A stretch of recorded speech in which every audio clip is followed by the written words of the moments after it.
Everyone, today I'm going to be covering the Red Knight for a skill breakdown. He is a Tyrant locked defender. You will need 13 points in the Tyrant alignment in order to unlock his recruitment mission. The Red Knight is a very interesting and fun defender for me to play because he is built and styled very aggressively, very offensively, sort of as a pseudo damage dealer. This, of course, compared to the other defenders in the game, which are much more defensively focused, much more support focused, or in the case of Mordred, who is sort of offensively leaned, but more into debuffing. So if you really like a offensive aggro playstyle, I think you may really like the Red Knight. After I go over his skills, maybe this will pique an interest. Starting with Tier 1, we have his strike attack, the same every defender has. 100% weapon damage, 3 AP. The first upgrade, you cause the target to bleed. Normally, I don't really think bleeds are a big thing.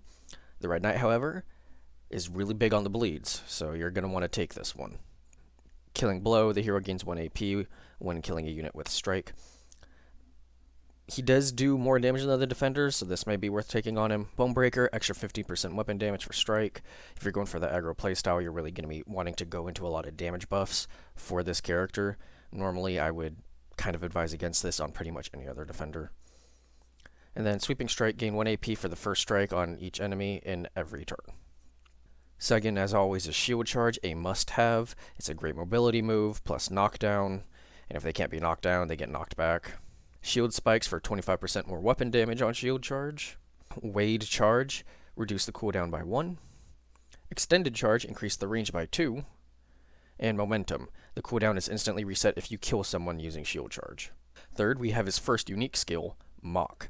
You taunt a unit towards the Red Knight, and they will then attack him. So it is a single target taunt, but it does have higher range than standard taunt. The upgrades on this, however, I think make it really, really good.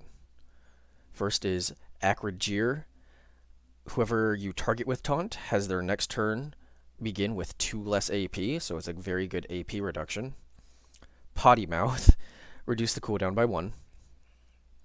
Masterful Insults, the cost of Mock is reduced by 1. And Bellowing Tirade, you can now target up to 2 units with Mock, but now the cost is increased by 2. I think this is an overall very good ability.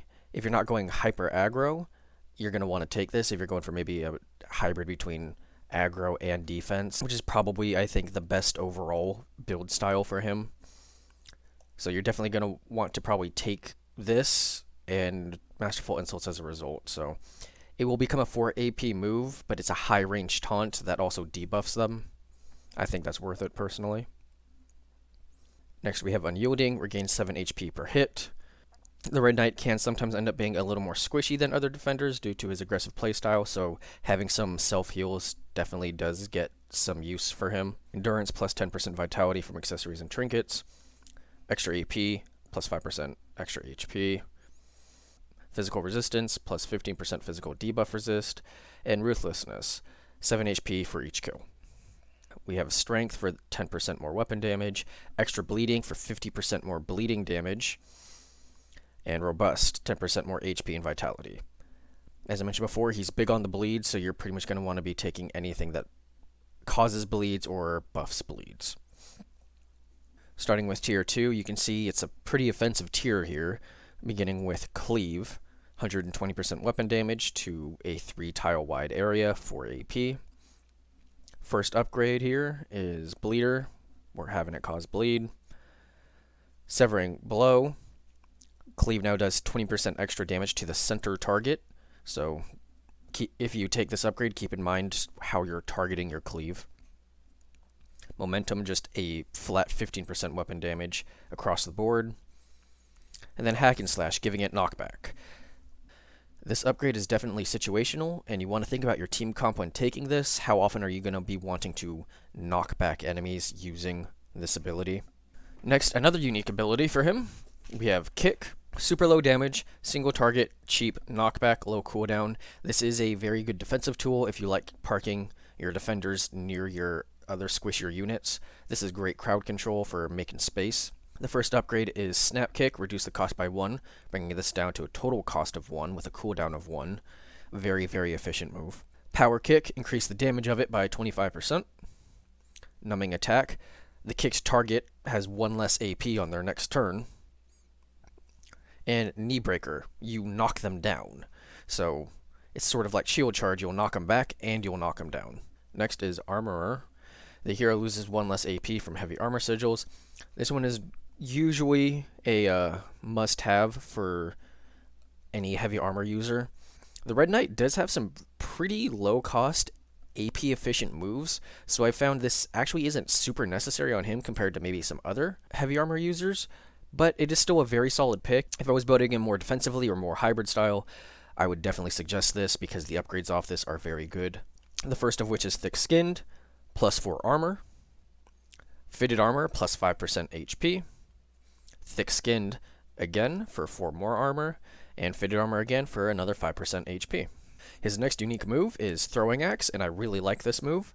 It's a ranged attack, range of 8, so it's a pretty good range, especially for a defender. AP cost of 4, that causes knockback. The first upgrade for Jagged Edge, just increase the damage by 15%. Bleed, it now also causes bleed. Increase the range by 2, that's where that 8 range is coming from. And then Heavy Handed, it now also causes knockdown. Probably noticing he has a lot of ways to cause knockdown. This does increase the AP by 1. Personally, I do think it's worth it. That's why it is costing 4 AP. By default, it is 3. I think that's very much worth it to have a decent ranged damage move with bleed and knockdown. The last 2 passes, we have Strong-Willed for 30% mental debuff resist, and Robust for 10% vitality and 10% HP. For Tier 3, first up is Recuperate. Hero gains 50 temporary HP for 1 turn. Just a huge defensive oh shit move, really, in my opinion. You put him in position, he's surrounded by a bunch of guys, or he's, going to be taking a big hit from a boss or something, you just know it.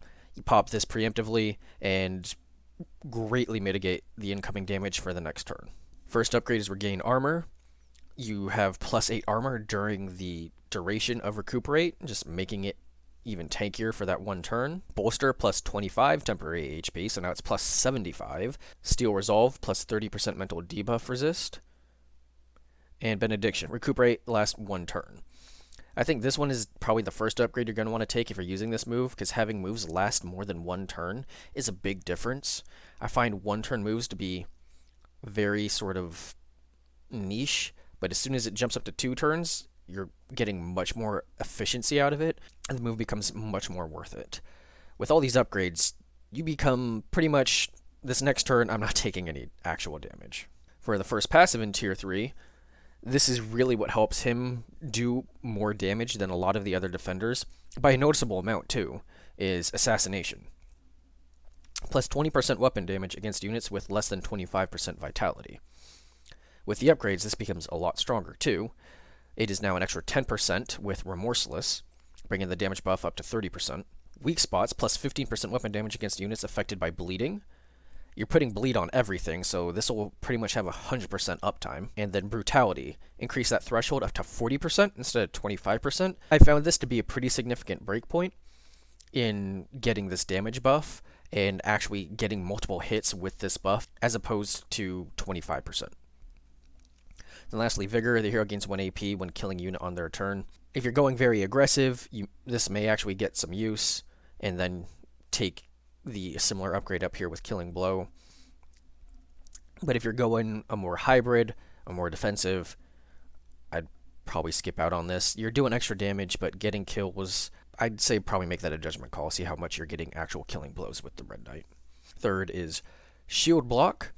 Block is increased by 5%. This is a standard must-take for any defensive build on your defenders, as block is the most important defensive stat for any defender. First upgrade is Shield Bait, plus 5% block under the effect of Taunt or Guard. This one you're actually not going to want to take with Red Knight, as he does not have Guard or Taunt. You can see how Taunt is highlighted. It does mean specifically the ability. Mock does not count.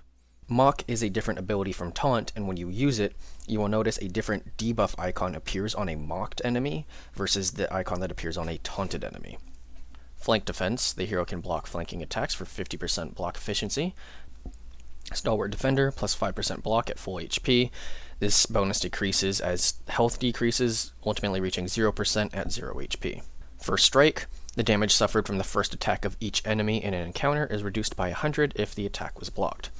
Now this does specify each enemy. If there are 5 enemies, that means you can potentially completely avoid 5 attacks. For his last active skill, we have Death Strike. I know this ability isn't generally looked upon super well, because most people see this ability with Sir K, and it's just a worse power attack in most cases. However, I do think it does work very well with the Red Knight, especially with the upgrades. This move can enable him to be doing over 100 damage, and that's some crazy damage for a defender. With Rending Blow, you increase the damage by 15%. For Bloodletting, we're getting that bleed in. Swiftness, reduce the cost by 1.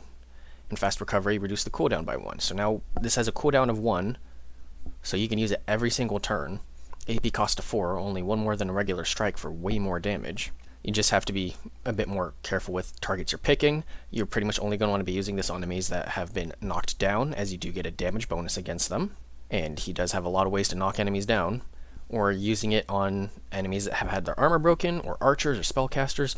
There's a lot of different targets you can really get this on, especially when you're using this on higher level parties, and armor breaking is much easier for the rest of your party to do.